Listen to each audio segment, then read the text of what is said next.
I am so honored to have my panelists here with me and virtually. My name is Jeff Jones. I am the director for Sci-Fi Engineering and ICS at GRIMM. And I'm joined by Selena Larson from Proofpoint. If you would introduce yourself. Yeah, hello. I work on targeted cybercrime and building out our intelligence program at Proofpoint. Okay. Matt Duncan, Director of Intelligence at the Electricity ISAC, and may the 4th be with you. Dan Strachan, Senior Industrial Engagement Lead at CISA, and it is warm in here, but we're from the government, so lots of hot air.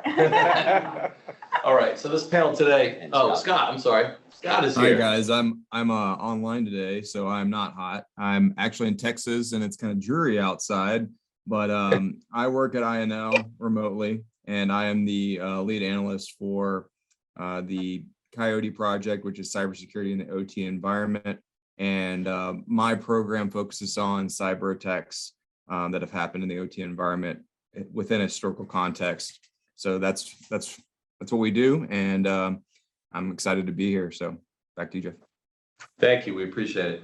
So information sharing is essential to the protection of critical infrastructure and furthering the cybersecurity for the nation. So this panel really, I want to cover a few things, kind of, why does it matter, and can it enable any better defense or collective defense?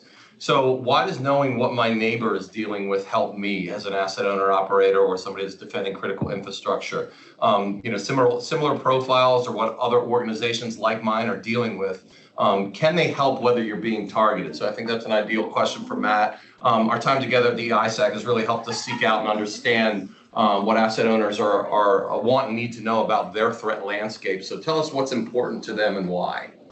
Well, first and foremost, in the electricity industry, keeping the lights on is the most important. And then what we at an ISAC or a vendor or a governor can do to support those defenders of networks in their mission is going to be essential.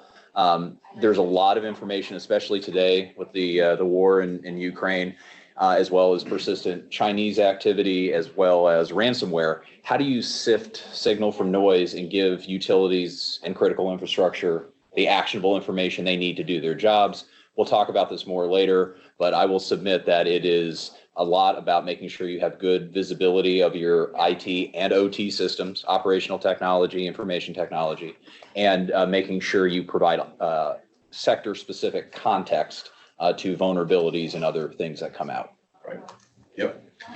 Scott, you mentioned to me in a recent conversation that the consensus in the research community is that just collecting observables is not enough.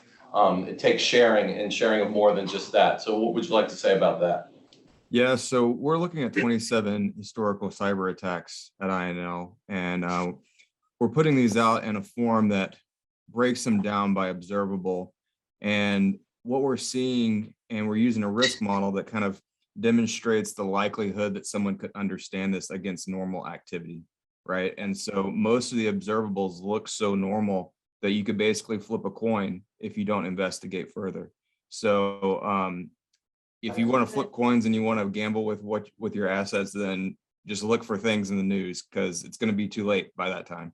So I highly recommend investigating anything that is an indicator of interest or indicator of attack. And that's kind of what our case studies are about, are developing what that looks like. So.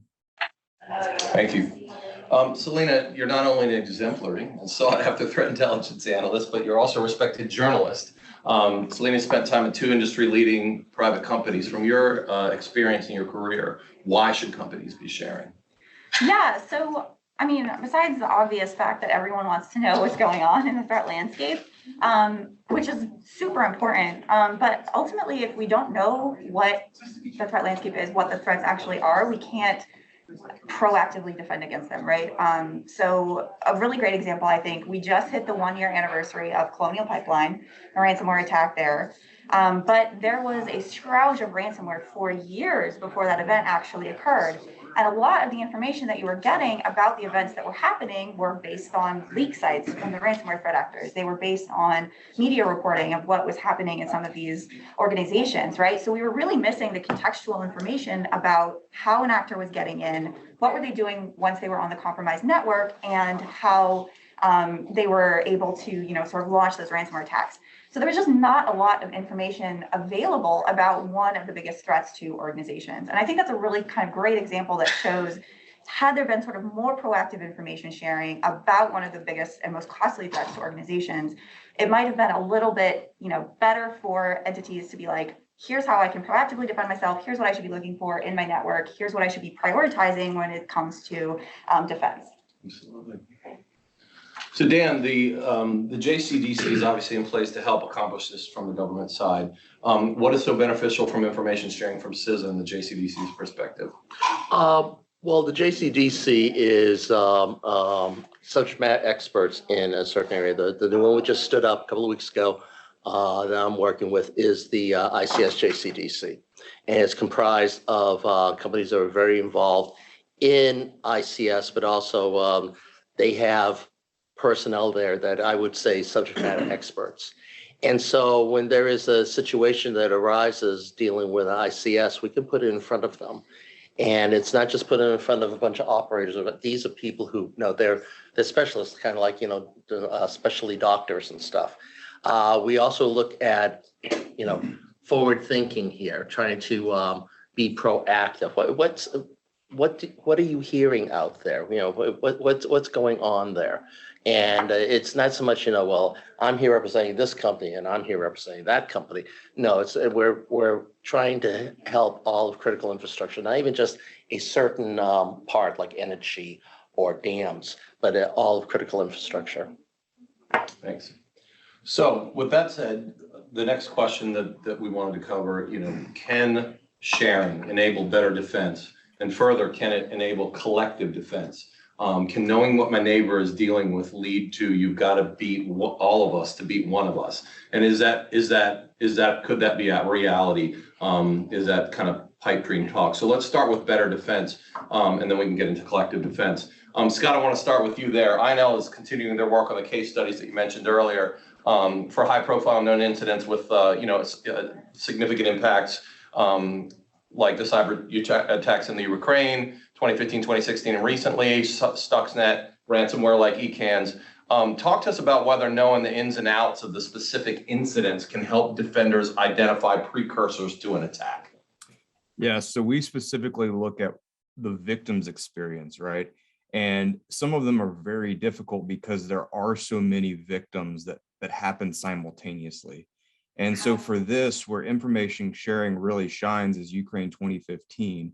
You had a very targeted effort to affect multiple different Ublanergos, which is the energy sector version of the distribution systems.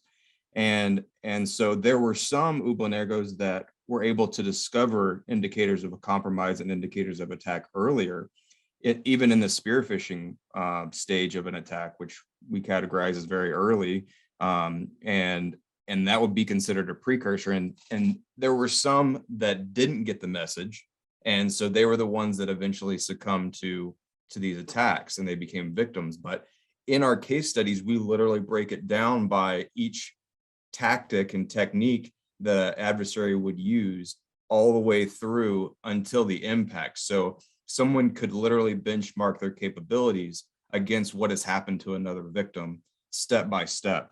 And knowing that in Ukraine, if they could have shared information earlier, they didn't have a very well established information sharing organization at the time. They definitely would have been able to prevent it. And we're seeing that now with like Pipe Dream and also in Destroyer 2, where the active defense, they have a much more aware scenario where you're operating under conservative cyber operations, so you can work with partners to catch it before it happens. So it does work, and Ukraine is an example, and I think there's a lot to learn from the case studies from the past all the way up to today. So thanks. Selena, a significant portion of the CTI that you develop feeds mitigation and defense recommendations for your company's publications. And this absolutely helps defenders prioritize intelligence and alerting. So talk to us about how that kind of intelligence helps defenders. Yeah, so I think, Scott touched on it, where it's very much talking about the behaviors, right? So a lot of times you have indicators of compromise that have a very short lifespan. But in enabling the information sharing of actual threat behaviors, what's going on, what are the tactics, techniques, and procedures that are being used, then you can kind of write detections into your IDS. You can improve your actual threat hunting in your own environment. For us in particular, right, like we as a vendor at Proofpoint, we do not have a full view of the threat landscape. No vendor has a full view of the threat landscape.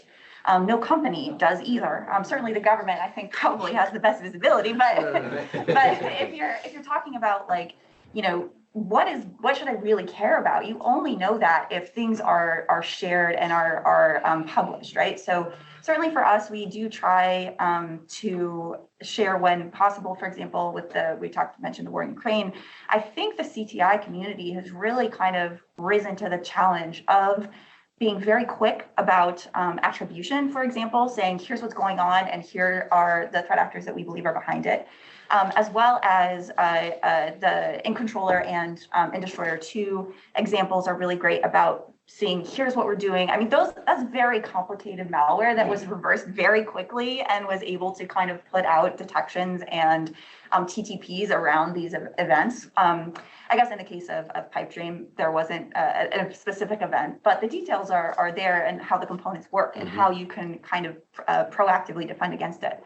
But I mean, also too, like emerging threats, for example, with Proofpoint, we are looking at public reporting and developing detections, writing rules that can feed into intrusion detection systems and SIMs.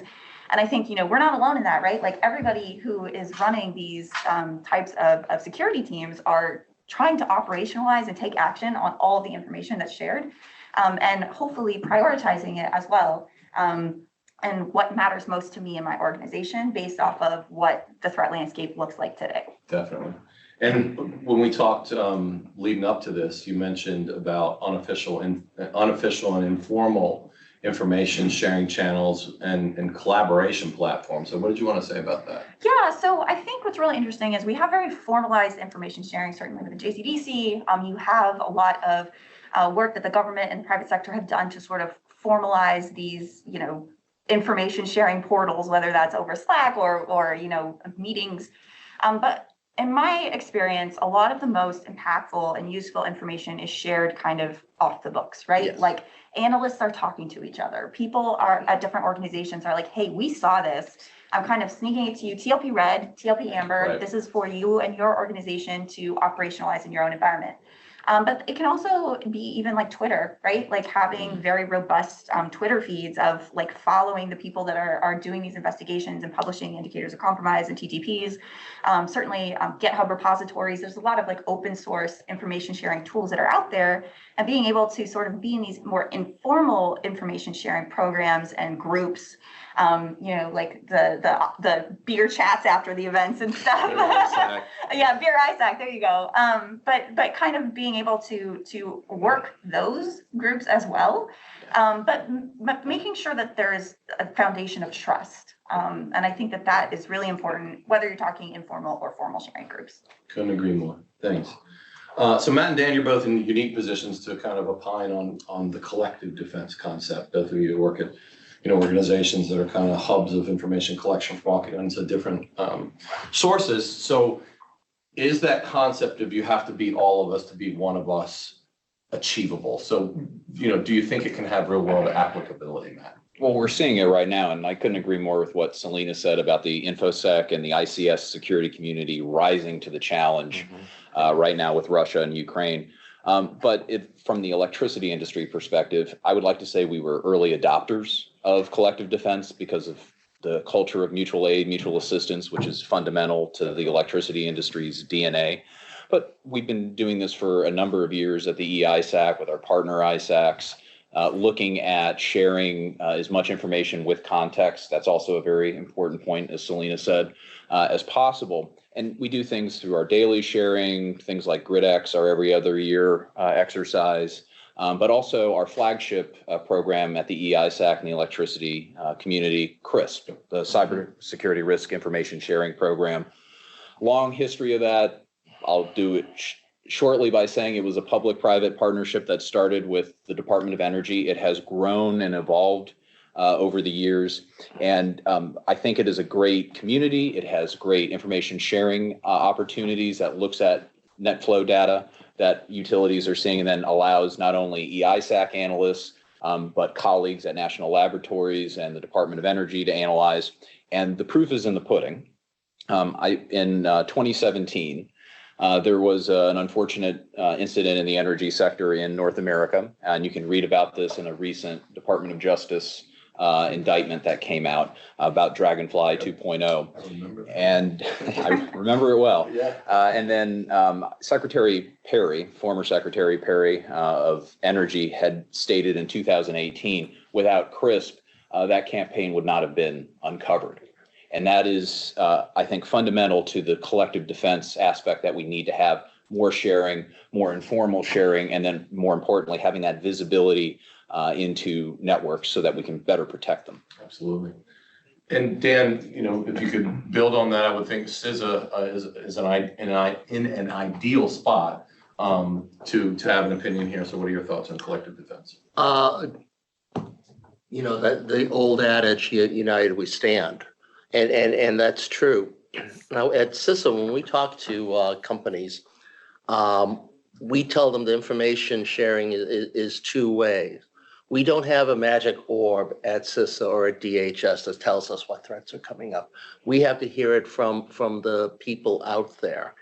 And, you know, you might have an incident that's going on and you don't know what to do with it. And then you see that 2 days later, there might be something that comes out from DHS or CISA that talks about this. Because somebody stood up and said, hey, we've got something going on here. You know, can we look at it? It might not be anything. We're not turning around saying, hey, did you see what this company found? No, we don't do that. It's, I could be altruistic and say, you have a duty to your industry and to your country. But you need to realize that if there is an indicator of compromise, usually it's against an industry, not against a company. And if it is against a company and they can get away with it in one, they're going to go for it. Yeah. And you do need to stand up. We are able to help as much as possible. We take our cues from the people who have, we call them victims. I don't like to use that word, but as far as reaching out to your customers, reaching out to others in the industry, we will work with you on that. And, you know, we are the government. We are here to help. You tell us what you need. Great. So perhaps most importantly in this panel, I wanted to talk about what's working well. And I'm going to read here because I'm going to quote in a Washington Post article released in early April. There was talk about the potential for Russian cyber attacks relating and resulting from the Ukraine situation, obviously. And Berkshire Hathaway Energy CEO Bill Furman stated that, and I'll quote, collaboration between government and the private sector has seen exponential improvement over the last couple of years. And the main benefit is more efficient transfer of information from the front line, the companies, to the government, and then getting usable information back from the government in a timely manner, and that was key. In particular, declassification has gone from months to sometimes hours, so that's clearly working. So let's talk about that more. I know from my own experience that sharing with ISAC, I used to work with the ISAC, by the way. Matt and I worked together for 5 years. So I know from my own experience there that you know, I saw it firsthand that information sharing has increased over the years. But Matt, can you share with us what positive feedback you've received from the members and what's working well? And how about also, if you could add to it, how about entities sharing directly with each other? Has that increased? Yeah, absolutely. It goes back to that collective defense, mutual assistance mindset. You could even call it cyber mutual assistance. But when you look at particularly the recent case with Russia, I do want to commend the U.S. and Canadian government for the rapid declassification and getting out. Not only there might be this thing coming, here are things you can do about it. You know what? Context is key, but I don't necessarily need to know who's doing it or why they're doing it. I do need to know how to defend against that. And we can put that out via the eISAC portal. We can share with our sister ISACs, the ONG ISAC, the FS ISAC, all the ISACs, the DNG ISAC, and that would enable conversation to start speaking to the informal networks, the bro-cis network that you have out there, and get really good conversations started, and you might uncover more. And that's the best way, I think, to enable the defense, both formally and informally. Cool. Dan, CISA Director Jen Easterly establishing the Joint Cyber Defense Collective was also mentioned in the article, specifically Tom Fanning, who's the CEO of Southern Company, another very large energy organization here, stated that the JCDC has created a beachhead for cooperation. What are you seeing that's working? You know, I came over to CISA from the trade association where I worked for almost 30 years in the oil and gas industry. And he is spot on that. This is our, you know, you think of the JCDC, I say that they are subject matter experts. That is something really to bank on when there comes to be a situation. And we're looking, as I said earlier, we're looking at being proactive.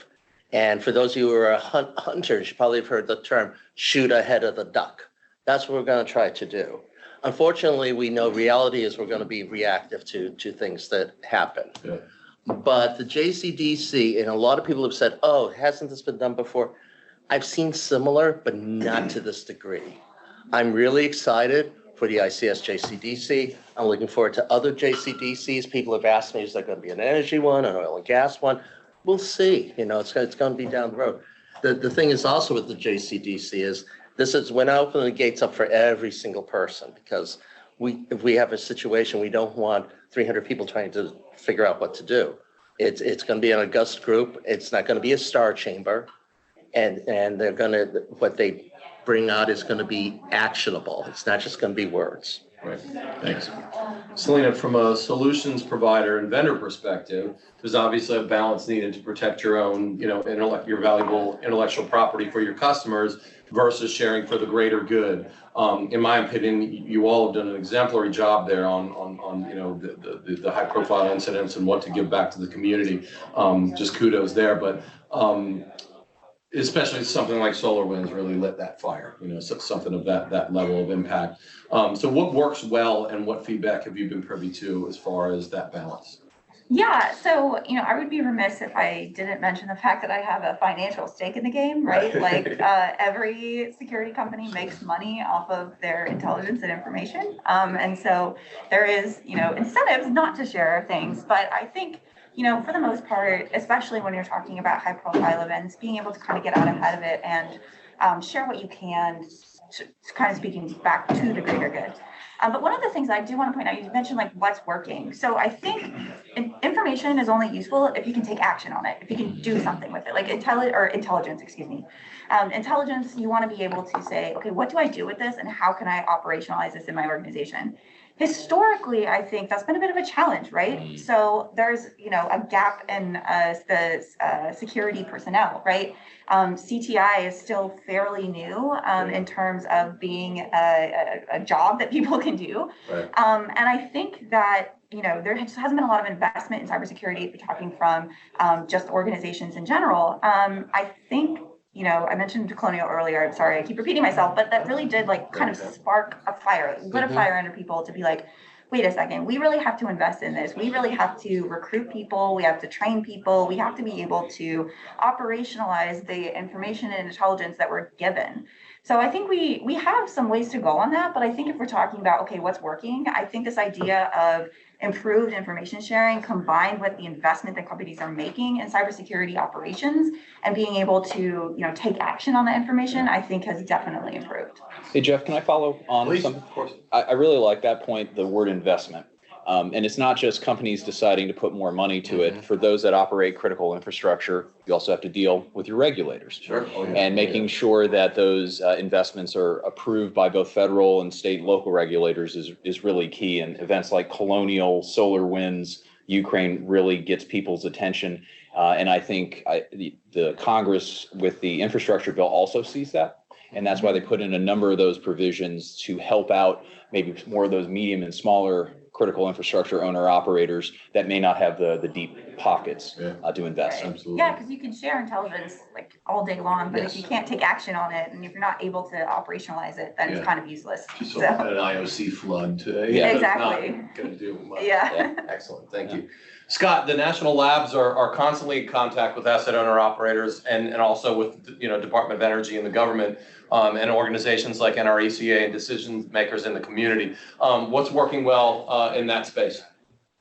So the fantastic thing is if you sign up for any of these bulletins, most of the security vendors, whenever they're putting out intelligence, you see that it's this wave of joint efforts between different agencies, different administrative staffs are putting out a really good content, and it's almost this unified front where everybody is saying almost the same thing, not the same thing, but very similar things. And so if three different people are saying three different things, then everybody's going to lack trust in what everyone's saying. And we are really building trust is what we're doing. And also, whenever you're looking for a needle in a haystack, which most people feel like, the best way is to get a bunch of people and burn the hay down. So the burn the hay down means to discard what's normal and have everybody look for what's weird. And you need engineers, you need operators, you need the people that are working in Indiana. I talked to a guy last week, he's working in Indiana and he's an IT security engineer. And now they're saying, hey, you've got 100 turbines you gotta secure and figure it out for the OT side now. And so what do you do? Yeah, you've got this wave of good information, but he thinks he has to bring in a vendor, but that takes how long to procure, right? Like how long does it take to procure that? And yeah, he probably should bring in a vendor. I'm not saying he shouldn't, but what can he do with his native tools? And how can he just learn to see things differently within the OT environment? There are ways to do that without bringing an expert in. And that is what we're trying to do with our case studies. I am going to plug it a little bit because that's what we're trying to do is give people the eyes to see and the mind to comprehend what things looked like in the past. And you can do that for free with open source intelligence. So that is one way to go about it. And that does work. So yeah, excellent. Thank you. So we have 3 minutes left. So rapid fire, I want to wrap up with obviously, what is not working, what challenges exists, where do we need to go in the future, right? So if we can in 3 minutes, Selena, Yes. what do your customers want? What do they want more of? Well, so obviously they want more intelligence. I think fundamentally everyone does, right? But I think right now what isn't working is the incentives are not there for companies to share what's going on in their networks. I think that there's a lot going through Congress. There's a lot of discussion, certainly with the JCDC. But right now they're incentivized to keep things secret so they don't have to pay for it in the long run. Yeah. So I think changing the incentives is really what's going to push information sharing forward. And just right now, it's just not there for companies to be open about what's actually impacting them because it could potentially be harmful to their business and their bottom line. And one thing while I have you, especially with your journalism background, as far as things hurting, do you have an opinion on the responsibility of journalists? There's always a rush of being first to the story on some things. And we've seen situations, especially when it involves like these high profile cyber incidents, being too early and spreading, maybe not complete information or misinformation at the beginning. How does that hurt? And do you have an opinion there? I think it's really tough, right? Because everyone, it's not just journalists for the record. CTI has gotten stuff wrong too. Yeah, absolutely. I think it's just a lot of trying to rush things could certainly be detrimental. And I think it's gotten a lot better. I think we aren't quite seeing it as much in terms of the cybersecurity world, but I think honestly, if companies are not forthcoming with what's going on, there is a duty to, let the public know what is happening. And I think that, there is really great cybersecurity journalism going on, certainly with Ukraine, but also in general of a lot of the high profile things. I mean, we found out about Colonial because a journalist published on what happened. Mm-hmm. That's how we know about the initial access and what happened there. So, I mean, certainly there's it's a balance constantly, but yeah, so. Matt, does the U.S. government share enough? Is it fast enough? And has it improved? And what else needs to happen? I want to commend the government. They have been sharing a lot faster than they used to. It will never be enough. That's just a classic CTI problem. What I do think could be better for all of us is visibility. I think Ann Neuberger said this best last year. You can't protect what you can't see. So deploying sensors, deploying monitoring technology, having the ability to automatically send it in a trusted way to your vendor, to the government, to your ISAC is going to be essential. Hopefully, the federal government will help some of the smaller and medium entities with that. But I completely agree with her. The visibility is something that we all need to improve collectively, whether you're in government, private industry, or in a cooperative. Great. Dan, what challenges does the government have to accelerating sharing? Well, I could bring up a quote from Shakespeare about lawyers, but we are in a law firm, so I'm not going to do that. I think that there are going to be companies that always have to go through legal before they share anything. And for information, that's one thing. For incident, you're going against the clock. You need to get stuff to us so we can start acting on it. Time is essential. And sometimes we get in things that are old. Yeah. And it's not actionable. Right. We need things that are fresh and actionable. Okay. And just bi-directional. Yeah, bi-directional. Yeah. And Scott, lastly, to wrap up, what feedback you hear and what needs to improve? So there's been tremendous public and private cooperation, as we've already said. But the darkness is where our greatest weakness point is. And so I'll probably say another visibility. What is the right protections we have so that we don't enable the adversary? But also, how do we bring people into, underneath the shields, right? If we're going to defend together, what does it look like for everybody to come underneath the shields? Kind of like a Spartan phalanx, right? Like, what does it look like to bring everybody in? Because from every supply chain attack to every nation state actor, they're going to get in one way or another. And if you aren't a part of the defense, you're just exposing yourself more. So you got to find a way to securely get underneath the shields and work together. So that's what I would recommend. And Excellent. I think the public-private communication right now in the community is growing so well that that's what I had to say is where we have to continue momentum. It's great to hear. Well, thank you so much for taking your time to dial in with us. We really appreciate it. And to you three, thank you so much for being here in person. Thanks I hope for that was inviting. useful to everybody. Back to Liz. Thank you all so much for having us. We really appreciate it.